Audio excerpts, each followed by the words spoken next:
Welcome back to our channel edge spot English ക്ലാസ്സിൻ്റെ പുതിയൊരു ക്ലാസ്സിലേക്ക് എൻ്റെ എല്ലാ കുട്ടികൾക്കും സ്വാഗതം. നമ്മൾ ഇന്ന് പഠിക്കാൻ പോകുന്നത് യൂസേജ് ഓഫ് പ്രൊപ്പോസിഷൻ വേർഡ്സ്. ഇവിടെ പ്രൊപ്പോസിഷനാണ് നോക്കുന്നത്.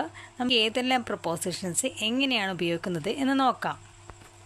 First one, on the box. On the box, on എന്ന് പറഞ്ഞാൽ മുകളിൽ എന്നാണ് അർത്ഥം വരുന്നത്. ഇവിടെ ടെഡി ബിയർ എവിടെയാണ് ഇരിക്കുന്നത്? ഒരു പെട്ടിയുടെ മുകളിൽ, ബോക്സിൻ്റെ മുകളിലാണ് ഇരിക്കുന്നത് അല്ലേ? അതുകൊണ്ട് തന്നെ ഇവിടെ വരുന്ന proposition on the box. Next, ഇവിടെ നോക്കൂ, ടെഡി ബിയർ എവിടെയാണ് ഇരിക്കുന്നത്? പെട്ടിൻ്റെ ഉള്ളിലാണ് ഇരിക്കുന്നത് അല്ലേ? അപ്പോൾ in the box, in the box, in ഉള്ളിൽ, in the box. Under the box, under the box, under എന്ന് പറഞ്ഞാൽ താഴെ. ഈ പെട്ടിയുടെ താഴെയാണ് ഇവിടെ ടെഡി ബിയർ ഇരിക്കുന്നത് അല്ലേ? അതുകൊണ്ട് തന്നെ ഇതെന്താണ്? അണ്ടർ ദി ബോക്സ്, അണ്ടർ താഴെ.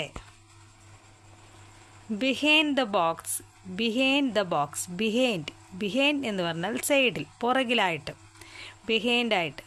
ഈ പെട്ടിയുടെ പുറകിലായിട്ടാണ് ആരുള്ളത്? ടെഡി ബിയർ ഉള്ളത്.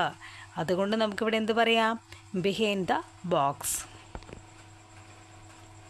Near the box, near the box, near the box. Near എന്ന് പറഞ്ഞാൽ എന്താണ്? അടുത്ത്. ഈ പെട്ടിയുടെ അടുത്തായിട്ടാണ് ആരിയ്ക്കുന്നത്? ടെഡി ബിയർ ഇരിക്കുന്നത്. അതുകൊണ്ട് ഇവിടെ near the box. Last one, in front of the box. ഇവിടെ എവിടെയാണ് ടെഡി ബിയർ ഇരിക്കുന്നത്? ഫ്രണ്ടിലാണ് അല്ലേ? ബോക്സിൻ്റെ ഫ്രണ്ടിലായിട്ടാണ് ഇരിക്കുന്നത്. നമുക്ക് കാണുന്നുണ്ട്, ബോക്സിൻ്റെ ഫ്രണ്ടിലായിട്ടാണ് ആരിയ്ക്കുന്നത്? ടെഡി ബിയർ ഇരിക്കുന്നത്. In front of the box. എവിടെയാണ് ഇരിക്കുന്നത്? In front of the box. അപ്പോൾ നമ്മൾ ഇന്ന് ഏതൊക്കെ പ്രൊപ്പോസിഷൻസ് ആണ് പഠിച്ചത്? On the box, on. In the box, ഇന്നാണ് ഇവിടെ പഠിച്ചത്. Under the box, under.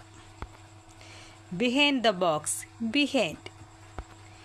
Near the box, near. In front of the box, in front of. ഇന്നത്തെ ക്ലാസ് എൻ്റെ കൂട്ടുകാർക്ക് മനസ്സിലായെന്ന് വിചാരിക്കുന്നു. Thanks for watching.